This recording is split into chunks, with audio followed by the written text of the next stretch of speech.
Herkese merhaba arkadaşlar. Bugün Hale Cabbar'la beraberiz ve bir yemek turu ve öncesi antrenman yapacağız. Evet. Nasılsın? İyiyim, sen nasılsın? İyidir valla. Ben bu arada kanalda artık böyle kadın konuk daha çok almaya çalışıyorum. Çok fazla testosteron oranı yüksek bir YouTube kanalı oldu. Ama zaten iyi derecede sporcu kız çok az. Sen de zaten antrenman videoları çok çekmiyorsun son zamanlarda. Bir tek kilo Evet. verdiğin videoyu biliyorum. Ondan sonra çok görmedim zaten. Ama sen de çok antrenman böyle daha çok atmıyorsun yani. Aslında şöyle ilk YouTube'a başlamamda hep spor içerikleri atıyordum. Hep antrenman, işte kadınları ağırlık kaldırmaya iten davranışları sergiliyordum birazcık daha. Ama şu an biraz daha böyle lifestyle, evdeki hallerim, tarif videoları. Seni Öyle. annesi olarak gören küçük 16-17 yaşında bir fitnessçi kız grubu var. Evet, mesela bir kız spora başlayacaksa ilk önce aklına ben geliyorum. Hale Cabbar'ı izle, o sana bir şeyler öğretir. Hale Cabbar'ı izle, ondan bir şeyler görürsün gibi. O çok hoşuma gidiyor. Bence çok güzel bir şey. Tabii idol olarak görülmek yani. Evet, bunu onlara aşılayabilmek güzel yani en azından. Sen nasıl başladın fitness? Kendimden rahatsız olduğum bir dönemdeydim. Psikolojik olarak dışarının baskısı, insanlarla kendini kıyaslıyorsun falan. Dedim ki benim değişmem lazım, kilo vermem lazım. Kendimi aç bıraktığım oldu Şişko o süreçte. muydun? Şişko değildi, böyle denmez. Küçük kızlarımızı etkiliyorsun şu an. Pardon. Kilolu muydun? Kiloluydum. Zaten genetik olarak böyle alt bacağından, basenlerinden kilo alan bir kızdım. Pantolon falan giyemezdim, ağlardım falan, okul giysilerim falan hiç bana olmazdı. Çok zayıfladım. Sağlıksız zayıfladım. Oranın bana kattığı kötü şeyler oldu. O dönemin bana kattığı kötü şeyler oldu. Sonra antrenörlük okudum falan derken Ha, iyice... üniversite falan okudun sen. Evet, üniversiteyi falan o Bitirdin bölümde mi? okudum, bitirdim. Besyo antrenörlük okudum. Uzmanlık alanımda vücut geliştirme ve fitness. Ben bizim işi yapıp da üniversite bitiren biri olduğunu bilmiyordum yani. Evet, birazcık var öyle. Okuyanlar da var yani tabii ki de. Ne basacağız bugün? Bugün bence sırt yapalım. Ben itiş alalım ya. İtiş mi? İkiz karışık yapalım. Full aynen. Full yapalım. Upper Aynen. day. Aynen, upper day yapalım direkt. Olur. Daha doğrusu bugün ne basacağız tam o kolay, ne yiyeceğiz? Ben tatlıcıyım. Kalori sayıyor musun? Son dönemlerimde çok saymıyorum. Zaten artık ne yediğim, ne yemediğim her şeyimi biliyorum. Kütlem oturdum. Daha rahat davranabiliyorum yani. Bir şey yedim diye hayatı kendime zehir etmiyorum en azından. Zaten edersen bugün bittin. Yok, hiç kafaya takmam. Tadını çıkartacağım tabii ki de. Yani bugün bir 3-4 günlük kalorini alacağız herhalde senin ya. Belki 2 günlük falandır ya. Ben Öyle mi? çok da düşük kalorili beslenmiyorum çünkü. Ama öyle bir algı var genelde, hani bu videoyu bence bir sürü kadın da izleyecektir. Kadınlar evet erkeklere göre kalori alımları daha düşük ama Evet. fitness yapan bir kadın yine de o kadar düşük olmak zorunda değil bence kalori alımı. Zaten burada öyle bir ayrım var. Bir kadın kas yapmak istiyorsa kesinlikle iyi beslenmeli. İyi beslenmek düşük kaloriyle az yemek demek değil yani. Besleyici yemek gerekiyor. Şey sanıyorlar, bak bu videoyu izleyen kadın arkadaşlarımız için söylüyorum. Spor yapıp ağırlık kaldırıp bir anda böyle kaslı hayvan gibi O vücutlar. mümkün değil bu arada. O Öyle olurum diye mümkün korkan değil. bir kadın kitle var çünkü. O hemen olabilecek bir şey değil. Kas kütlesi hızlı alınabilen bir şey değil yani. Öyle olsaydı zaten insanlar yıllarını vermezdi. Benim geçmişime baktığımızda 8-9 yıldır ağırlık kaldırıyorum. Mümkün değil öyle bir şey. Liseden takip eden beni arkadaşlarım var, yazıyorlar falan. İçimden diyorum ya sen bana böyle dememiş miydin diyorum kendi içimden. Sonra diyorum işte önce konuşuyorlar sonra. Şey oldum peki, o zaman yüzüne bakmayan insanlar şimdi nasılsın, buluşalım, görüşelim. Tabii ki. Sen ne diyorsun? Kanka diyen erkekler kankayı kaldırdı mı? Tabii ki sen ne diyorsun? Bizim gülüşler. Bana mesela kanka diyen bir sürü kız vardı. DM'lerde görüyorum mesela, mesaj isteklerinde. Canım balım ne yapıyorsun? Bayağıdır görüşmedik. Yok ya öyle de derler mi gerçekten? Gösterebilirim. Kanıtlı. Bir anda değere biniyorsun ya. Evet, bende böyle kötü bir kitle yok bu arada. Çok böyle saygı duyuyorlar, çok hoşuma gidiyor. Hep ya benden yaşça büyük olan bile bana hala abla diyor. O yüzden. O biraz saygıdan işte. Evet, ya. saygıdan Duruşundan. yapıyorlar. Evet, bu güzel bir şey yani. Öyle bir görüntü vermemem hoşuma gidiyor gerçekten. Güzel kahveymiş. Manitacı durumları var mı? Birileri. Biri. Birileri seçenek herhalde şu var bu var diyeceğim. Sosyal hayatın nasıl yani? Hayır, Kibarca. erkek arkadaşım yok yani manitam yok. Küçük küçük kısıtlı bir çevrem var zaten. Şimdi sen biliyorsundur aslında birazcık tanınınca az önce dediğin gibi insanlar hep çıkar için falan yaklaşıyor Evet. genellikle. Benim de hayatım zaten spor, ev böyle çok gezdiğim tozduğum bir hayatım yok. Yapacaksam da yakın arkadaşlarımla, gerçekten dostlarımla, dost gördüğüm insanlarla yapıyorum. Öylesi daha çok zevk veriyor bana. Küçük ama gerçek çevre bence daha önemli. Ya zaten mesela bir şeyler başarmış bir sürü insan, bu spor anlamında olur, iş anlamında olur. çok böyle dışarı gece hayatları Evet, olmuyor genelde. yok yani. Aynen. Genelde sporcularda öyle böyle. Evet. Herkes daha böyle kendi close circle'ında. Türkçesi unuttum. Kendi yakın çevresinde böyle şey. Bence bu güzel bir şey ya. Bizim sosyalliğimiz bu arada. Evet. Gelip antrenman yapacağız. Bundan bir gün önce tekrar burada yine antrenman için muhabbet vesaire ederken eve gittim ve böyle oldum. Benim bugün sosyal pilim gerçekten bitti. Ben yarın kendimi eve kapatıyorum dedim ve hiçbir şey yapmadım, dinlendim. Aslında hiçbir şey yapmadım. Yine antrenman yaptım, yine arkadaşlarımla böyle muhabbet falan ettim. Evcimenim yani, evi seviyorum, ev işlerini seviyorum, yemek yapayım, temizlik yapayım, düzen. Böyleyim, köpeğimle böyle bütün gün evde vakit geçirebilirim. Lütfen Aspenya ile bize yemek yap. Yaparım tabii ki de. Gelin bana Komşuyuz. akşam yemeğine. Nerede olduğunu söyleyeyim, komşuyuz Evet. artık. Bizde yemek yapan yok, hep dışarıdan yiyoruz. Saçmalamayın ya. Ben Hayır. sabah cheddar peynirini ısırarak yiyordum. Şu çok dilimler var ya. Evet. Isırarak bir kutu yedim. Ağzıma hindi fümeleri tıktım. Yani bir yumurta kırmadım, ağzımda omlet yapacaktım. Şu bitterli yulaf şeylerinden yedim, kurabiyelerinden yedim. Hazır. Bak ben bunların hepsini düşündüm. Buraya gelirken fit hurma toplarımdan yaptım, getirdim. onları- Sürekli tarif yapıp böyle insanlara tattırmayı, yedirmeyi seviyorum ya. Bir bakalım Sağlıklı ya. olmasa da yaparım bu arada. Çok çok güzeldi. Gitsene. Getireyim hemen, bir dakika. Yeah. İşte burada. Şöyle bir görsel gösterelim. Neredeyse 2 günde bir bunu böyle yeniliyorum ve buraya getiriyorum. Çünkü herkes çok beğeniyor ve herkese yaptım neredeyse. Spor yapmayan arkadaşlarım da bu arada istiyor benden bir şeyler. Yapıp getiriyorum böyle. Geçen yediğimde demiştim ya, bir çikolataya benziyor diye. Evet. Ne olduğunu buldum. Ne? Rodeo diye bir karamelli çikolata vardı. Hatırlıyorum. Hatırlıyorum. Benzemiyor mu? Kendi şeymiş gibi rahat ol. Kendi kimse yapmışsın gibi. Teşekkür ederim. Afiyet olsun. 2 ölçek whey protein var içerisinde. 2 yemek kaşığı fındık kreması var. Bunun kalıbı ne? Kalıp. Bunu bir kalıba mı döküyorsun abi? Hayır, şimdi anlatacağım. O 3 malzemeyi böyle bayağı bir kasede yoğuruyorum. Çiğ köfte gibi. Evet, Tamam. yoğuruyorum, birbirine karıştırıyorum homojen bir şekilde. Ondan sonra küçük küçük parçalara ayırıyorum. Bitter çikolata döküyorum. Süs olarak da Hindistan cevizi attım. Çokonella vardı. Evet, çokonella var, fındık kreması. Protein Ocean'dan Tuna koduyla alabilirsiniz ya da Haleon kodu mu? Şimdi bu benim tarifim. Evet. Ürünlerimiz Protein Ocean Evet, yani. ürünlerimiz Protein Ocean kullandıklarım. Zaten benim Instagram'ımda da bunun tarifi var. Kanalımda da sürekli olarak paylaşıyorum, yapıyorum yani. Mesela YouTube'a da bunları çekiyoruz zaten. Evet, çekiyorum Bak aynen. tükürdüm şu an şöyle bir. Problem değil.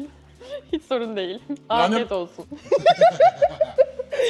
Bu video bolca kahkaha içerir, önceden uyarıyorum. Ya bunlar neye gülüp duruyor demeyin lütfen. Ha senin kahkahalara da bayağı geliyor bir şeyler. Ben normal konuşurken de gülüyorum. Ben kendime hakim olamıyorum, neden bilmiyorum. Güler yüzlü neşeli bir insansın. Ben de öyleyim. Ekşi Sözlük'te ona yazmışlar. Benim bu arada 45-50 sayfa entrim var Ekşi Sözlük'te. Gerçekten mi? Demiş ki bu adam gülmekten video çekemiyor. Özellikle ilk video attığım zamanlar başlıklarda şey yazıyorum, işte spora başlarken yaptığım 5 hata falan yazıyor. Videoya bir gülüyorlar, ben kahkaha atıyorum, böyle sürekli cıvıtıyorum falan. Bu kız neye gülüyor böyle, cıvıtıyor iyice falan yazmışlar. Ama o benim kendi özelliğim yani, gülmeyi seviyorum, Yani gülüyorum. güler yüzlü olmak bu hayatın, bu lanet hayatın kendisinden biraz keyif almak lazım arkadaşlar. Güler yüzlü olmakta bir sakınca yok yani. Evet, ben enerjisi düşük insanlarla çok fazla görüşemiyorum mesela. Enerjinin çok önemli olduğunu düşünüyorum. Mesela senin enerjin yüksek, benim enerjim daha da yükseliyor. Bu yüzden daha çok kahkaha atacağım. İnsanların çoğu mutsuz. Bunu garip karşılıyorlar. Sen evet. bir toplum içinde bir gül yap. Herkes şöyle bakar. Ama bunu yaparsam bakarlar zaten. Ben bazen bir gülüyorum, bütün sokak bana bakıyor. Burada değil, mesela başka bir yerde antrenman yapıyorum. Bir arkadaşım geliyor, konuşuyoruz. Öyle bir kahkaha atıyorum ki içeriden soyunma odasından şey diyorlarmış işte. Kesin hale bu. Yapacak bir şey yok. Zamanında Sabah Tümer'in gülüş kahkahaları ünlüydü. Beni onun kadın versiyonuna benzetiyorlar. Evet ama gerçekten doğru. Erkek versiyonu, bu kadın versiyonu. Tuna bazen konuşurken benim gözümün içine bakıp sanki böyle beni manipüle etmeye çalışıyor gibi hissettiriyor ya. Anksiyetem azıyor, yemin ederim. Sende ADHD var mı? Az önce de yaptı arkadaşlar. Dedim ki bana bunu aşılama, bak benim yokken bile şu an elim ayağım titriyor, heyecanlanıyorum dedim. Yok şaka yapıyorum bu arada. Zaten. Ben... Ya. Bu bitiyor. Hayır, bu bitmesin. Antrenmana gireceğiz. Dur. Tamam. Ve zaten sonrasında bir sürü şey yiyeceğiz. Bunları yakarız ama şimdi ya. Geç, yakmak için yeme, boş ver. Ama yok yanar yani, yakmak için. Bana Senin diyorsun, şu an gitti zaten. bana diyor ya yakmak için yeme diye. Şu an benim böyle ağzıma bir tam pizzayı soktuğum, 2 hamburger soktuğum kadrajlar girsin orada böyle.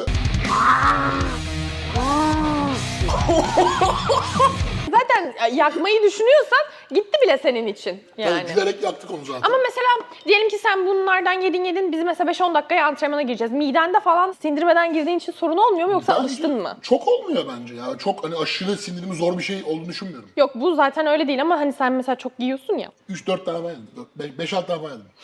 6-7 tane ben yemişim en fazla. O yüzden sordum. Hardcore deadlift yaptığım, squat yaptığım zamanlarda 4-5 saat hiçbir şey yememem lazımdı. Yoksa deadlift'e eğildiğimde kusasım geliyordu. Ondan bahsettim yani şimdi sorun olmuyor mu diye ama şu an çok şey yapmadığın için o antrenmanlarını. Kaç kere midemin ağzıma geldiği oldu. Özlüyor musun o zamanlarını?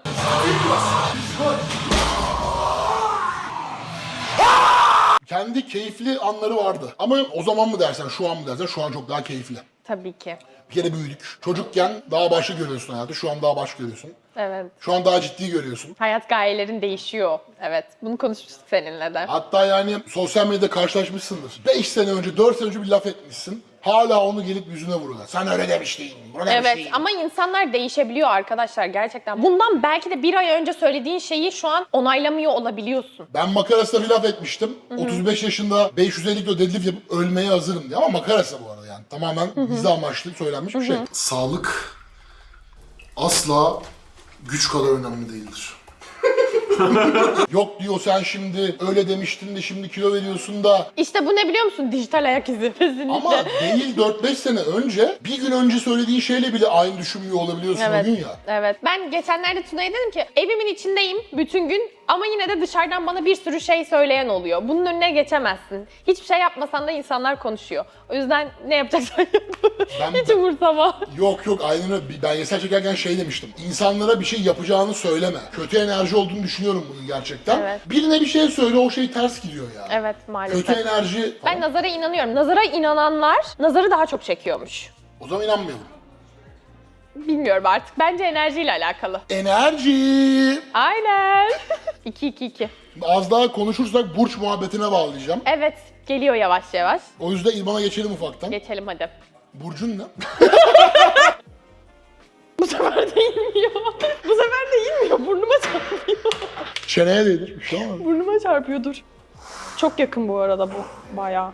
İndiremiyorum bile. Bir çıtır dirseği iyi yani. İyi aslında. Ben de zaten çok ağır atmıyorum. Bu sala özellikle. Daha böyle vücut gelişimi, fitness tarzı takılıyorum. Daha keyifli şu anda. Bence de. Bence de böyle devam et. Zaten kilo verdikten sonra hayat kalitenin arttığını düşünüyorum. Arttı. Enerjine çok etki etmiş yani. Bunu bile bench press gibi yapıyorsun. Nasıl? Böyle indiriyorsun tamam ne kadar sonra çıkart. Yani Vallahi şu helal. omuzdaki bası çeneye değdiriyorum, paralelliği koruyorum. Evet ya ne alaka şaşırdım. Ben de deneyeceğim şimdi öyle. Yeah. Burnuma değiyor benim. Sen zaten böyle indirmiyorsun ki kafanı böyle yapıyorsun sonra indiriyorsun. Çeneme. Ha, Evet. Aynen. Ben öyle sakatlanabilirim. Sana öğretecek halimiz yok reis.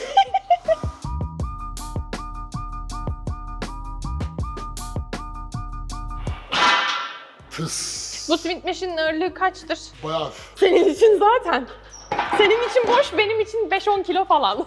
Sen de bacakta bayağı ağır giriyorsun. Ya üst vücutta özellikle ben bu preslerde falan ağır yapmıyorum zaten. Bana diyor ki itiş yapalım diyor. Incline press falan. Ben hiçbirini yapmıyorum. Yapmıyor musun normalde? Yapmıyorum. Sen itişte omuz atıyorsun o zaman. Aynen omuz yapıyorum. Arka kol. Böyle. Şu mudur şöyle? Aynen bu. Doğru mu? Doğru. Senin bel... Boynu gitti. Boynunun görüntüsü gitti böyle yaptığında. Ben o pozlarda yokum ya. Beceremiyorum poz moz. Ama sen zaten öyle başlamadığın için spora belki alışkanlık da olabilir. Bence erkek adam dümdüz durur ya. Erkek adam dümdüz durduğunda da kası belli olur demek istiyor. Bende de belli oluyor bu arada. Sende ADHD var mıydı? Bak. Bu tırnaklarla nasıl spor yapıyorsun? Ya işte tam olarak bana sürekli bunu soruyorlar. Değil mi? Senin bana bunu sormanı bekliyordum bu arada. Şu an çok uzun değil. Uzun tırnak yıllardır yaptırıyorum. Sporuma hiçbir şekilde etki etmiyor. Hatta ben tırnaklarımı kısalttığım zaman hiçbir şekilde kullanamıyorum parmaklarımı. Full neutral grip mi? Evet yani hayır aslında tutabiliyorum ya. Bir problem olmuyor bilmiyorum yani. Yani tutabiliyorum. Pis diyorlar mı? Yani demezler bence yani. Demeyiz çünkü. Full ona yazıyor ya içleri dolu. Hayır, yok aslında öyle bir şey yok. O birazcık hijyenle alakalı yani. O kadar da değil. Tırnağının içiyle ne yapıyorsun ki? Ellerini düzenli yıkıyorsan. Tırnağımı başka ne için kullanacağım ki ben yani? Burnunu karıştırmak için falan. Kulağını karıştırmak için. Hayır onlar için. Kullanmıyor musun? Hayır onlar için tırnaklarımı kullanmıyorum. Bence de onu- Psikolojik baskı. Bence tırnaklar onun için yaratılmış. Arkadaşlar ben normalde böyle bir insan değilim. Bunları konuşmuyorum bu arada. Tırnaklarıma bakış açım değişecek senin yüzünden. Ya, arada bir... Hayır. Pislik.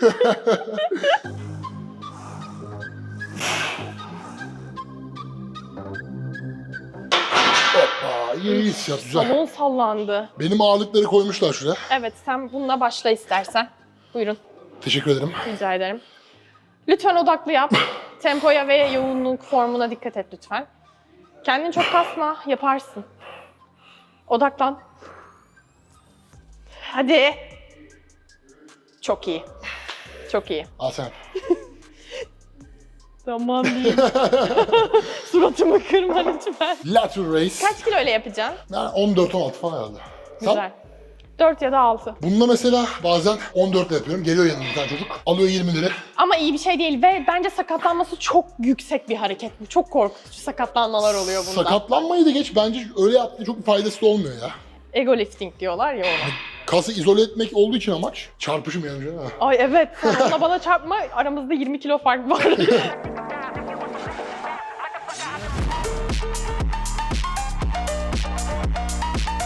Ağırlığımı koymaya korkuyorum. Kaç beden giyiyorsun Tuna? Under Armour 3X large. Artık oluyor yani Evet, bunlar. normal kıyafet bulabilirim. Kaç x large giyiyordun? 10X large giyiyordum. Evet hatırlıyorum. Bulamıyordum, şu an buluyorum. Çok Evet. şükür. Şudur şudur. Şu. Ben genelde böyle durmuyorum. Bir tek pozlarken bu arada. Gel bak yanıma. Senin postların çıkmış. Şey Varlarmış. pozun peki? Hiç çekmedi beni o pozlar mozlar ya. Şöyle falan değil mi? Benim max fotoğraf çekilirken abi diyor kolunu sıkar mısın? Bu. Ben de aynadan şöyle sırtımı Zaten açarsam bicepsin falan. tek fonksiyonu şu. Sen zaten alışmışsın, direkt poza böyle giriyorsun. Bodybuilding yarışması yaptın mı? Hayır yapmadım. Eskiden daha çok meraklıydım. Gidiyordum, yarışmaları izliyordum falan. Ama sonra onun çok bana uygun olmadığını anladım. O çok farklı bir mental, çok farklı bir evre bence. Düşünmüyorum o yüzden. Söz kalınlaşıyor böyle. O farklı şeylere bağlı birazcık. Arada bir bana da diyorlar bu arada. Ben zaten böyle çok ince sesli bir insan değilim bence. Bazen böyle ciddi konuştuğumda falan abla sen bir şey mi kullanıyorsun? Benim sesim böyleydi. Kadınlaştırsın bundan sonra. Sende ADHD mi var? Bende var. Var. Yeterli.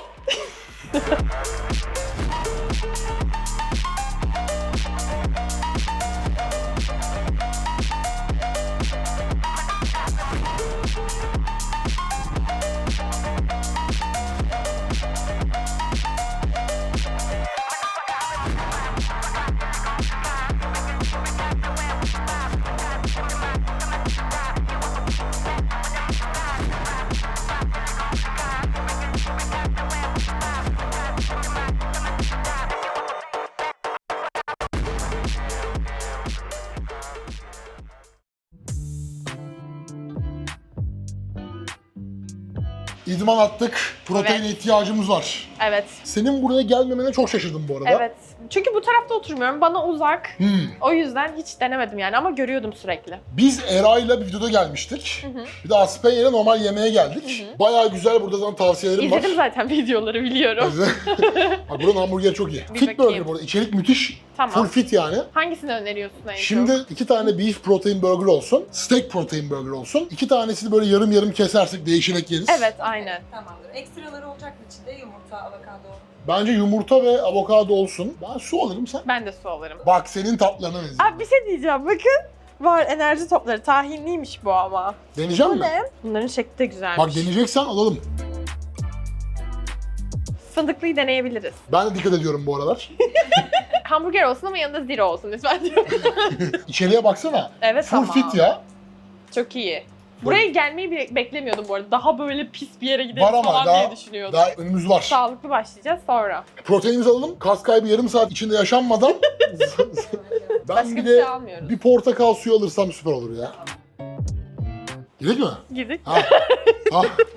Kediye bakıyordum da. Evet Oğlum ben bak de kedi, ona baktım. kedi full uyuyor. Yemek kokusu aldığında ayağa kalkıp miyavlamaya başlıyor. Çok masum bakıyor ama. Bak şimdi bu başka burger. Gel değişelim birer tane. Tamam.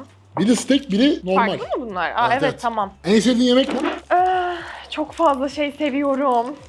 Genellikle karbonhidrat türevi. Ha. Evet, makarna, pizza bunlar yani. Ve daha çok tatlı. Yemek Ama- değil. Ben tatlıyla karnımı doyurabilirim. Tatlıcımız var bugün. Kahvaltıda tatlı bile yiyebilirim direkt. Burada herkes öyle büyük ihtimalle ya. Ben, o, Faruk sen? Değil misin? Nasıl? Çok iyi. Çok dolu dolu bu arada. Yumurta var, avokado var, başka karamelize soğan var galiba. Ne varsa artık yok. Yedim çünkü. Ne? Nasıl yani? Bayağı iyi. Aşkım yiyecek misin? Tatlı bana dayanamazsın ya. Senin fit tatlımın V2'si geldi. Deneriz ona. Bu portakal suyu taze sıkma. Uçakta full içiyorum. Ama böyle 10 bardak falan içiyorum. Bana şişeyi veriyorlar çok içtiğim için. Sağ olsunlar. Türk Hava Yolları çalışanlarına buradan çok selamlar. Yurt dışı falan gidiyor musun? En son Japonya'ya gittim. Bu sene gitmek istiyorum artık. Düzenim oturdu. Birkaç böyle işte sağlıksal problemler falan filan bir şeyler olduğu için hep böyle ertelemiştim. Bu sene artık düzenim oturdu. Evimi değiştirdim. Oh hayırlı olsun. İçerik konusunda böyle daha farklı şeyler düşünüyorum. O yüzden Lifestyle. şimdi aynen daha yeni. Komşuyuz bu arada.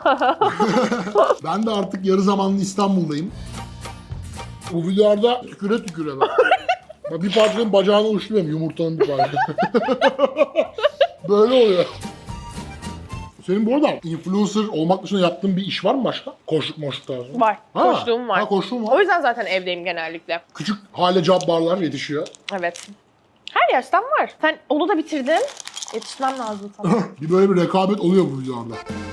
Hiç yemek videon var mı kendi kanalında? Var. Senin gibi sabahtan akşama kadar yemedim hiç. Ama mesela antrenmandan çıkıp böyle cheat yaptığım falan oldu. Ya ama alışıyorsun. Gördüm bir tane peynir parçası uçtu şu bacağına. Tatlı patates ama harbiden çok iyi ya. Ama sen mesela böyle fit tarifleri falan kendin yaptığın için de çok dışarıda da bir fit tarifi yiyeyim demezsin herhalde ya. Ya şöyle ben de çok açıkça söyleyeyim. Fit tarif yapayım sürekli onları yiyeyim değil. Benim şöyle bir algım var sürekli söylüyorum. Kolay, ulaşılabilir, hızlı tarifler. Sürekli fit tarif diye içine böyle sürekli bir şeyler koyup onu hesaplayıp onu yiyeceğime normal bir şey yemek bana daha mantıklı geliyor. Normal dediğim yani dışarıda da yerim canım tatlı istediğinde. Ama mesela o hurmalı toplar falan gerçekten 3 malzemeyle yapılabilir kolay ya. Benim için yani buzdolabında dursun canım tatlı istediğinde dışarıdan bir şey yemektense onu yiyeyim. Bizim evde üretim yok. 2 influencer.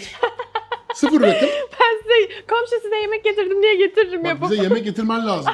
Kahvaltıda Starbucks'tan poğaça yiyoruz. Bir makine almış. Starbucks yok o makine. O makine Büyük böyle... ihtimalle kendin şey yapıyorsun. Ha şöyle falan asla Hızlıcılık. kullanmıyoruz üşendiğimiz için. Sipariş ediyoruz. Kahvaltımı söyleyeyim sana. Dolapta işte hazır böyle hindi füme, dana et füme, cheddar peyniri bir şey yapılsın diye alınan malzemeler var ya. İki meşgul influencer'ın hayatı. Biz ağzımıza onları tıkıyoruz böyle falan. Cheddar'ı böyle ısıra ısıra bir paketi. Sen evde öyle ısırılmış bir cheddar görebilirsin şu anda. Göremez bitiyor açınca. Bu mekan ıslak mendil konusunda da bir tık önde. Bir mekana girdiğimde ıslak mendil değerlendirmeyi H-Talks öğretti. Hasan Arda'ya buradan çok selamlar olsun tekrardan. Çok basit duran ama çok önemli olan bir şeymiş ıslak mendil. Evet. Limon kolonyalı. Çok beğendim. Çok beğenmedim. Üstüme gelme. Sen de ADHD var mıydın? Ya. Var mı? Sürekli ADHD misin? Burcun ne? Sen ben ikizler burcu muydun? Ya sabahtan beridir bana ADHD mi var? Burcun ne? Bunu aşılayıp durdular. Hayır Başak'ım. 27 Ağustos senin Başak olduğunu biliyorum ben. Ben 26 olsun. Oo! Biliyorum. Sen? İkizler. Video bitti. Sıkıntı. Aa çok sağ ol abi. Çok yoğun. Çiğne çiğne bitmiyor. Çok beğendiğin için devamı geldi. Aa bu şu fena değil. Ben kederi kilitleyip duruyorum kanka. En korktuğum erkek burcu. Ne o? Ben sordum. Hepsi... Tüm erkeklerden korkuyorum. Erk olarak kapatılsın mı? Genellemek istemiyorum ama evet. Donat sever misin? Severim. Shaquille O'Neal'i biliyor musun? Basketçi. Uzun boylu iri yarı basketçi var. Recep Tayyip Erdoğan'la video çektim. Recep Tayyip. Ha, onun en sevdiği yemek donatmış. Bir mekana yemek ha. Bir mekana girdiğinde dermiş ki masayı donatın. Anladın değil mi? Anladım tabii ki. Donat masayı donatın.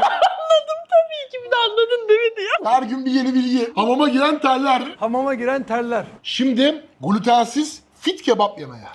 İşte bu. Daha önce burada da yedin. Ne yedin bilmiyorum. Yedim. Her şey var burada aslında ama bence lahmacun değil mi abi? Tabii. Buranın lahmacunu Tamam, ünlü. lahmacun. Acılı mı oluyor peki? Nasıl isterseniz. Acılı, acısız. Acısız olsun. Acısız bence de. Siz Ben bir şey Ben de. bence bir lahmacunu çok toksanız ikiniz bölüşürsünüz. Tamam. Bir tadına bakma amaçlı bence gider ya. Sen 2 yersin bence her türlü. Tamam, 2 olsun. Ben de 3 yerim. 5-6. Lütfen. Hiç yemedim burada lahmacun. Buranın lahmacunu güzeldir. Tamam, anlaştık. Zaten lahmacuna bayılırım yani. Bence lahmacun hem güzel bir cheat ve aynı zamanda cheat de değil. Ya cheat mantığıyla düşünmeye gerek yok. Boş ver, yiyoruz. Tadını çıkar. Şu an ben yemeğe influence'lanıyorum senin tarafından. Sanki sen yeme bozukluğu yaşıyormuşsun, ben seni işte motive etmeye çalışıyor gibiyim. Bu belgeselden sonra çok böyle fit, çıt kırıldım hissediyorum herhalde. Evet, olabilir Böyle bu arada. kalori falan diyorum. Sen aynen önceden bu kadar bunları dile getirmiyordun ya da benden kaynaklı mı, ben sağlıklı besleniyorum falan diye mi böyle sürekli dile Benim de getiriyorsun bakış açım yoksa? biraz değişti aslında Evet, ya. bence de bakış açısı değişmiş olabilir. Yoksa benim öyle bir problemim, Ha, takıntım iyi. yok yani. İyi. Sen bence 2 yersin. 2 Yersin ya bir lahmacun. Yerim ki. Burada 2-3'ü konuşmaya gerek yok. Mesela ben prime zamanımda 16 mı 17 mi falan diye düşünüyorum. Sen 16 lahmacun mu yiyordun? 25 tane yedim rekorum. 26 pardon. Şoktayım. Ama 26 lahmacun bence yenir ya, ne diyorsunuz? Sen şu an yer misin 26 lahmacun? Ama yedik ya bir 20 yerim ama en kötü. 20 yersin. Yani. Vay vay vay vay vay vay vay. Teşekkür ederim. Benim bir tane daha geliyor. Bana gelmesin, tamam. Buraya da en son Emin San'la gelmiştim. Emin'e buradan çok sevgiler. Ona da lahmacun yemiştik. Selamlarımızı gönderelim. Çok çıtır, Çok iyi değil mi? Şunu falan koyuyor musun içine? Limon sıkıyorum ama önce bir tadına bakacağım limonsuz. Ben dümdüz yerim ya.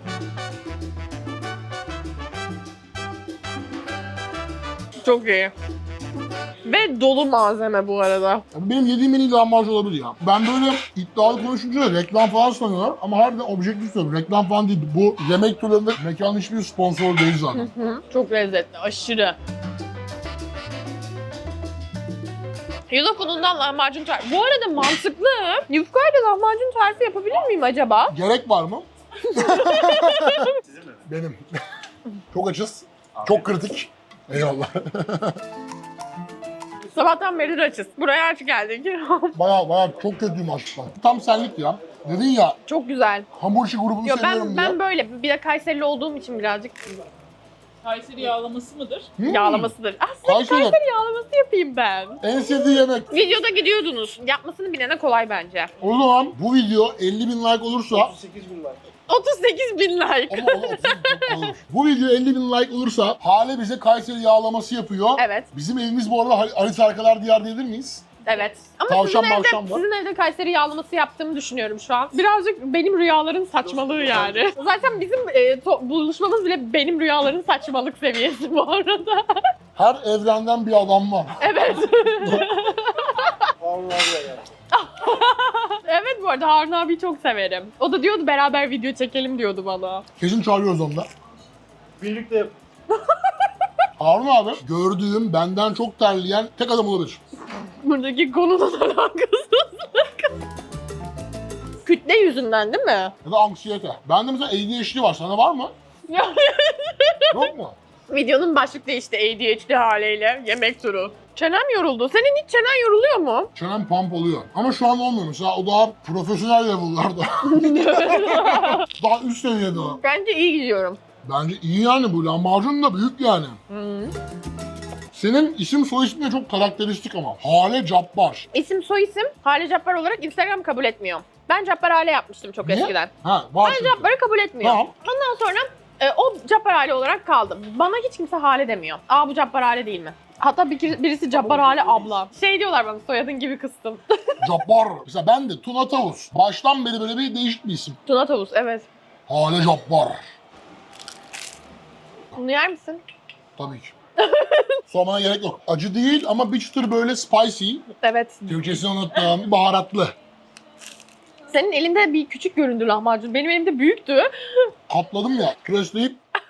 Bak ama burası Teşekkür ederim. nokta atışı. Lahmacun. Burada bunu yiyeceksin kaçacaksın. Yiyeceksin kaçacaksın. Nokta atışı. Yükledin gittin. Islak mendiline ne diyorsun? Evet, ıslak mendil kontrolünü de yap. O bu mu? %70 alkol diyor. Oha. Ve ıslak mendil yazmıyor. El temizleme mendili. Çok üst seviye bir ıslak mendil. Premium. Benim psikolojik ben masayı toplama ihtiyacı. Bak buranın çayı çok iyidir. Zaten az önce fark ettim onun tepkilerden. Çok iyi bu arada. Bunu içelim. Tamam. Sonra başka bir mekana gidelim tatlı yiyelim. Tamam. Ya. İşte tatlı dedin. Ben tatlıcıyım. Şekerimiz düştü çünkü. Bir de sen tatlı seviyorsun Ben zaten. tatlı seviyorum zaten. Lütfen artık tatlı yiyelim. Favori tatlın ne? Çikolatalı her şey. Ha tamam. Evet. Bol çikolatalı böyle. Sen? Her şey. Direkt her şey. Limon sorbedir. Seviyor Limon musun sorbe sen? en sevdiğim şey. Bilmiyordum. Bunu kaçırmışım. O zaman geçelim. Hadi geçelim.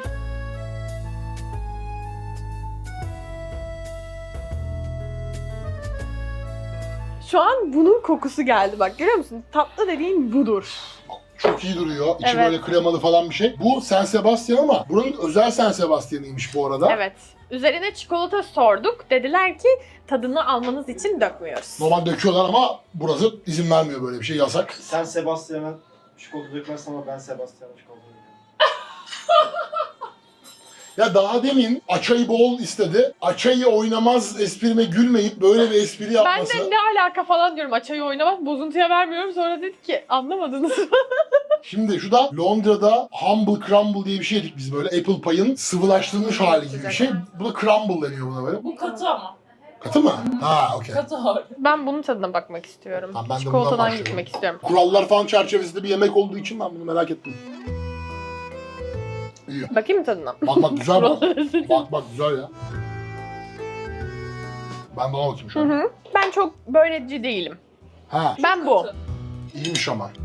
Güzel de mekanmış. Böyle Etler Kebapçı'dan çıktık böyle. Dümdüz geldik bir 900 metre. Çok tatlı içerisi bu arada. Arkada böyle klasik müzikler çalıyor yabancı. Hı. Cheesecake'imizi yiyoruz. Fransa'da Bu bir... çikolatayı... Bak beyaz çikolata var içinde. Ha, tam Fransa'da bir pastaneye gelmişim gibi. Evet, çok dinlendirici. Bir de dışarıda yağmurlu falan ya, içerisi sıcak. Böyle Şu tatlı yedikten sonra onu uyuyacaksın. of, bu zaten büyük ihtimalle bizim şekerler tamam. Kahve kitap mıdır? Evet. En son ne zaman kitap okudun? 2 gündür okuyamıyorum sürekli çekim mekim olduğu için ama 2 gün önce okudum. Kürt mantılmadan mı? Ben uzun zamandır kitap okuyamıyorum ya. ADHD var. Sende yok mu? Ya Telefonla hayatımıza girdiğinden beri zaten Çok dikkatimiz şöyle, ben dağılıyor. kendi videomda da söyledim bunu. Mesela ben eskiden çok güzel ajanda doldururdum, yazardım, bir şeyler yapardım. ajanda mı? Evet. O nasıl dolduruluyor? Yani ajanda alıyorsun mesela yıllık. Yapacağın Tamam. şeyleri, planlamalarını vesaire ona yazıyorsun. Şimdi Evet. telefon sürekli Vision elimizde. board. Not gibi kullanıyor. Evet. Aşkım mesela yırttığın şey işte o. Ha, ablası ajanda hediye almış da bir tane. Ben de bilmiyorum onu. Not defteri sandım. Yırttım, not yazdım. Dolaba as. Bütün manifestler gitti şu an. Ama o da bir şey yazmamış ki. Bomboş diyor. Sadece adını yazmış, o da yarım yazmış. Aspen diye kalmış, orada telefonda mesaj gelmiş herhalde. Evet, bu arada yani akşam mesela çok yorgunken yatağıma uzanıp uyumadan önce yarım saat kaydırdığım o TikTok'un keyfi gerçekten çok başka ama o alışkanlık yayınlar. birazcık yok, canlı yayınlar değil. Mehmet Ali Erbil çıkıyor karşıma. Ben hiç görmüyorum onları. Daha çok yaşlılar falan, böyle yaşlı teyzeler falan çıkıyor benim karşıma. Kitap okumak insan hayal gücünü bayağı geliştiriyordu ya. Başka bir dünyaya sokuyordu seni falan. Hayatı bu kadar mı seviyorsun diyorlar ya. Ya onunla bir alakası yok bence. Alışkanlık olabilir. Bunu yedin, beğendin mi? Çok güzel, dene. Sen Ben- beğendin mi? Ben beğendim ama bence senin tarzın bir tatlı değil yani. Ama dene yani. Anladığım kadarıyla. Evet. Ama yok, bu da kötü değil bu arada. Farklı bir klasman. Evet. Hı, evet. hı, hı. Beğenmiyorum neyi. Ve onun Tüm arkadaşlarımın arasında en ağır tatlı seven benim. Gidiyoruz bir yere, bir tatlıcı, herkes kahve içiyor. Meyveli bir şeyler bakıyor. Ben bir tatlıyı alıyorum, üstüne çikolata eklettiriyorum, onu bitiriyorum. Ondan sonra gözüm diğer yiyemediğim tatlılara falan kayıyor. ve en fit de sen misin? Değil mi? Evet. İşte flexible dieting bence burada önemli Aynen ya. öyle. Esnek Mesela- beslenme. Şöyle oluyor, çıkıyoruz dışarıya, çok güzel bir yere gitmişiz. Sezar salata falan. Ya boş ver abi, orada o kadar güzel menüler var, güzel güzel seçip yesene, zaten ayda yılda bir dışarıya Ya çıkıyoruz. şovunda ama insanlar Bana ya. da böyle bakıyor işte, o fazla değil mi senin için falan. Değil. Daha fazlasını bile yiyebilirim. Yani Ama iyi yiyor ha, hiç de tıkanmadı. daha akşam yemeği falan yerim, eve gidip. Pardon. Çok sessiz bir ortamdayız. Çok utandım. Aslan kükler. Nasıl ya? Ay ne yapıyorsun? İnsanlar var, ne yapıyorsun? Kusura bak. Ya susam. Neyse onun benden çıkmayacağını anlamışlardır diye düşünüyorum. Ben o kadar sesli. O yaptı. Teşekkür ediyorum kanalıma geldiğin için. Ben teşekkür ederim beni davet ettiğin için. Çok keyifliydi. Sen de antrenman yapmak, yemek yemek bayağı keyifliydi. Evet, sonunda yıllar sonra o buluşma gerçekleşti arkadaşlar. Ama çok güzel planımız var dedik. 50.000 like dedik mi onu? Kayseri yağlama. Ha, bir Evet. yemek yapıyorsun. Evet, yaparım. 50.000 like olmasa da yaparım. Tamam, komşu komşunun Kayseri yağlamasına muhtaçtır. Aynen öyle. En sevdiği yemek zaten. Ya yaparım ben size. Arkadaşlar bu videoyu da buraya kadar izleyen herkese çok teşekkür ediyorum. Hale de takip etmeyi, beni de takip etmeyi unutmayınız. Videoyla gerçekten çok uğraşıyoruz. Kendinize iyi bakın. Teşekkür Bay bay. ederiz. Bay bay.